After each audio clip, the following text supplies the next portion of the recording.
नमस्कार दोस्तों। नमस्कार बच्चों। आप सभी का फिर से स्वागत है एक नए साल में नए वीडियो के साथ। ठीक है, अब मैं कोशिश करूँगा कि आप लोग को इसी तरह से वीडियोस जो हैं वो मिलती रहें समय समय पे। तो आज का मेरा टॉपिक है जो मैंने डिसाइड किया है वो अब इंग्लिश की शुरुआत से ही होगा। जितने भी ग्रामर के टॉपिक्स हैं, अगर कोई लिटरेचर का टॉपिक होता तो मैं उसमें ज़रूर इंक्लूड करना चाहूँगा। जैसे पहला है व्हाट इज़ ग्रामर। जैसे हम लोग को बहुत सारे लोगों का ये मंशा रहती है जानने की ग्रामर क्या है, ग्रामर को कैसे डिफ़ाइन किया जाए, कैसे डिसाइड किया जाए।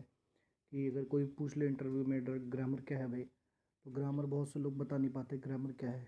मैंने यहाँ पे प्रेजेंटेशन बनाया है, आप देखेंगे यहाँ पे ये पीपीटी है, पीपीटी ऐप है। मैं मोबाइल से ही वीडियो बना रहा हूँ, मैं ज़्यादा लैपटॉप का यूज़ नहीं कर रहा हूँ। ये पीपीटी जो है मैंने वो लैपटॉप में इसको रिकॉर्ड किया था, इसको बनाया था मैंने। और मैंने बहुत सारी स्लाइड्स इसमें क्रिएट की हैं, एक एक करके हम लोग देखेंगे बारी बारी से कि क्या कैसे कब कहाँ पे हम लोग यूज़ करना है। एक एक डिटेल में देखेंगे, जैसे जैसे मुझे समय मिलेगा मैं और सारी भी वीडियो आप लोग के लिए अपलोड करता रहूँगा। पहले व्हाट इज़ ग्रामर, ग्रामर क्या है भाई। डेफिनेशन, डेफिनेशन क्या है, देखिए कोई भी वर्ड अगर हम लोग सुनते हैं तो उसको प्रोनाउंसिएशन जो है उसका बहुत ज़रूरी होता है, हम लोग को कैसे उसको प्रोनाउंस करना है। जैसे grammar rules of a language governing the sounds word sentences and other elements. आप लोग ये पीछे जो आवाज़ आ रही है, चाहे वो गाड़ी बाइक की या किसी आदमी की या कोई वॉइस है, तो इग्नोर करिएगा, इस पर आप फोकस करें, इस पर ज़्यादा फोकस करें आप लोग। ठीक है, the sounds, words, sentences, and other elements, as well as either combination and interpretation. The word grammar also denotes the study of these abstract features or a book presenting these rules. Grammar एक तरह का rule का portion है जो एक book में भी compile होकर हम लोग को मिल सकता है। ये ग्रामर के ग्रामर का बहुत अच्छा रूल है कि आप लोग भी इसको जानें, आप लोग इसको पढ़ें। ठीक है, और मैंने इस स्लाइड के बाद अगर कुछ इस पर इंक्लूड किया है तो मैंने ये 12 जो हैं, 12 के 12 जो हैं पूरे के पूरे टॉपिक्स, जो मेन टॉपिक्स हैं। इसके बाद भी अगर कोई और बचेगा तो मैं एक एक करके आप लोग को ज़रूर बताऊंगा। मैं चाहूँगा कि आप लोग भी इसको जानें, समझें कि आखिर ये सब क्या है। In this grammar section what we will run. देखिए पहला चैप्टर जिससे नए साल से, आज 5 तारीख है तो 5 तारीख से मैं शुरुआत करना चाहूँगा। तो सेंटेंस पहले स्थान पे आएगा, फिर उसके बाद सब्जेक्ट वर्ब एग्रीमेंट, फिर तीसरे स्थान पर पार्ट्स ऑफ स्पीच। हम सभी लोग जानते हैं कि पार्ट्स ऑफ स्पीच कितना टफ सब्जेक्ट है, अपने में ही कितना टफ टॉपिक है। क्योंकि इस तरह से पार्ट्स ऑफ स्पीच को बता देना सिर्फ ओरली ये पॉसिबल नहीं होता। तो पार्ट्स ऑफ स्पीच बहुत ही इम्पॉर्टेंट थिंग है हम लोग के लिए। तो पार्ट्स ऑफ स्पीच को बताते रहना ही बहुत बड़ी बात है, क्योंकि मैंने इसमें जो पोर्शन बनाया पार्ट्स ऑफ स्पीच शायद बहुत लंबा जाए, बहुत लंबा टॉपिक जाए पार्ट्स ऑफ स्पीच। तो देखते हैं टेंसेस। टेंसेस मेरा पढ़ाने का दूसरा स्टाइल है। मैं यहाँ पे जब आप लोग के सामने यहाँ प्रेजेंट करूँगा तो मैं टेंस भी आप लोग को बताऊँगा। ठीक है, बस आप लोग का अच्छा प्यार और रिस्पॉन्स मिलता रहे तो ये वीडियोस जो हैं वो बनते रहेंगे। फिर मॉडल्स है, मॉडल्स में हम लोग देखेंगे कि मॉडल्स में क्या हम लोग, मैं 10 मिनट से ज़्यादा की वीडियो नहीं बनाऊँगा, मैं 10 मिनट में ही वीडियो रोक दूँगा। देखते हैं 10 मिनट में कितना कवर हो सकता है। ठीक है, और मैं बहुत दिन से एब्सेंट भी था, नहीं चल पा रहा था वीडियो, मेरा ये चैनल हैक हो गया था, बहुत मुश्किल से मुझे रीगेन हुआ है, मिला है, मैंने इसको पूरा सिक्योरिटी लॉक कर दिया है, अब ये नहीं होगा। ठीक है, टेंसेस, अब टेंसेस के बारे में जानते हैं। टेंस आप जानते हैं काल, जो कि हिंदी में लोग जानते हैं, लेकिन बहुत सारे लोग अभी भी इसमें कन्फ्यूज रहते हैं। तो मैं सारी कन्फ्यूजन आप लोग के दूर कर दूँगा, बस बने रहिए मेरे साथ, सब्सक्राइब कीजिए, लाइक कीजिए और मेरे साथ बने रहिए। अब इससे ज़्यादा मैं आप लोग को क्या कहूँ। ठीक है, पार्ट्स ऑफ, ये देखिए नीचे जो ये लिख के आ रहा है, ये मेरा चैनल का आईडी है, हैंडल है। आप यूट्यूब पे इसको सर्च कर सकते हैं, इससे सर्च करने के बाद आप मुझे डायरेक्टली सब्सक्राइब भी कर सकते हैं। ठीक है, @स्टडी वाराणसी करके, मैं वाराणसी में रहता हूँ इसलिए मेरा स्टडी वाराणसी है। दूसरा है मॉडल्स, बहुत से लोग उसको मोडाल्स कहते हैं। अब मोडाल्स है कि मॉडल्स से, अब लीजिए इसमें भी कन्फ्यूजन है। देखिए दो तरह की इंग्लिश है, एक होती है यूके की, एक होती है यूएस की, हम लोग को दोनों पता है। आप इसको मॉडल्स भी कह सकते हैं, मॉडल्स भी कह सकते हैं, लेकिन मॉडल्स जो है वो बहुत से लोग सोचते हैं कि लड़कियों का जो मॉडल होता है वो उसके लिए यूज़ किया जाता है, जो रैंप वॉक करती, नहीं वैसा नहीं है। आप वो सब मॉडल हो, मॉडल है। ठीक है, ये मॉडल्स हैं, आप इसको मॉडल के रूप में यूज़ कर सकते हैं।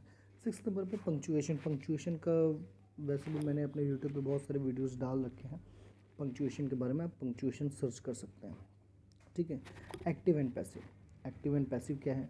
एक्टिव पैसिव ये क्लास 7th 8th के बच्चे अच्छी तरह से जान पाएंगे क्या है, इसमें भी हम लोग आगे चर्चा करेंगे।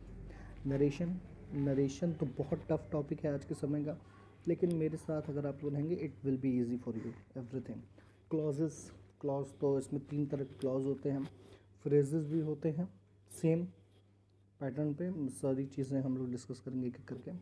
फिर कंडीशनल सेंटेंस आज की वीडियो में नहीं, आज तो मैंने ये थोड़ा सा ये जनरली मैंने इंट्रोडक्शन के लिए बनाया कि पहले साल का मैं आप लोग से मिल लूँ, ज़रा मैं अपने देख लूँ चैनल पे क्या ग्रोथ हो रही है क्या नहीं हो रही है। कंडीशनल सेंटेंसेस, कंडीशनल सेंटेंस तो सबसे इजी है और हम लोग के डेली की बोलचाल की भाषा में कंडीशनल सेंटेंसेस तो डेली का यूज़ है इसमें, ठीक है। फिर है मिसलेनियस, मिसलेनियस में बहुत सारी चीज़ें हैं, जैसे वाह का यूज़ होता है, मेक का यूज़ होता है कि मैंने उससे अपना काम करवाया, वाह का क्या होगा। मैंने एक टीचर को देखा था, वो गूगल पे सर्च कर रहे थे, तो टीचर लोगों की हालत है, बताइए आप लोग कहाँ जाएँ, ठीक है। कि वाह का सेंटेंस कैसे बनता है कि मैंने उससे अपना काम कराया, तुम अपना काम करवा लो, get your copy checked, how to get somebody to do this work, किसी से ये काम कैसे करवाया जाए। तो बहुत सारी चीज़ें हैं इसमें, एक्टिव पैसिव वगैरह सब हम लोग देखेंगे, ठीक है। फिर सिंथेसिस, सिंथेसिस यहाँ पे अभी मैं डिस्कस नहीं करूँगा क्या है सिंथेसिस। सिंथेसिस सबके बाप एक तरह समझ लीजिए, ये बहुत ही टफ टॉपिक में से एक होता है सिंथेसिस। उसके बाद यूपी बोर्ड की अगर बात करें, यूपी बोर्ड में आप लोग को ट्रांसफॉर्मेशन मिलेगा, बहुत सारी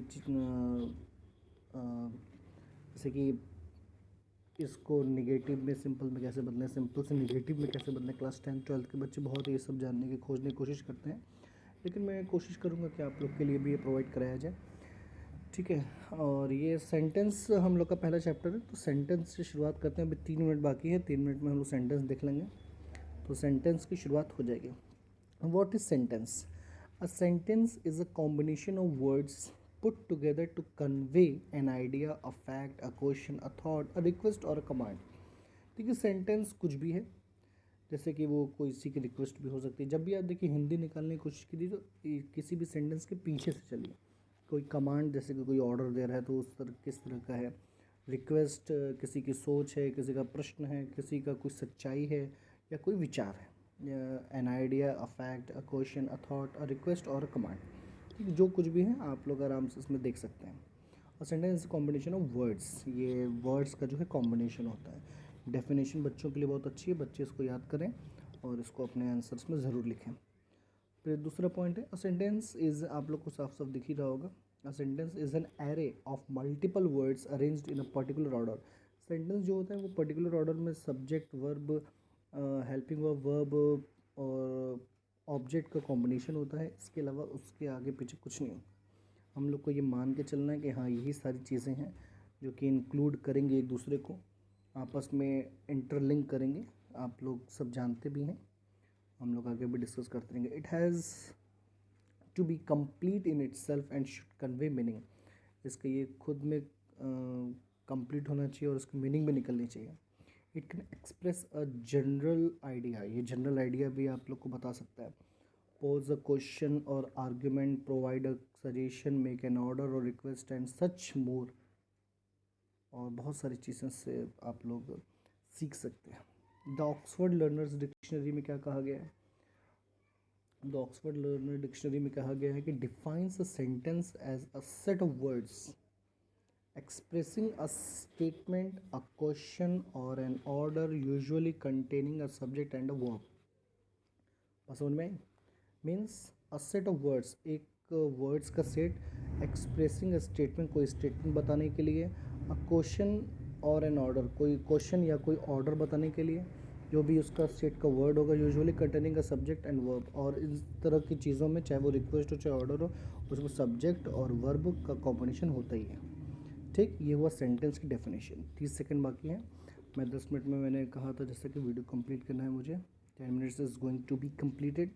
तो आप लोग जुड़े रहिए, सब्सक्राइब कीजिए अगर आप लोग नए हैं मेरे यूट्यूब चैनल पर, ठीक है, लाइक कीजिए। Thank you.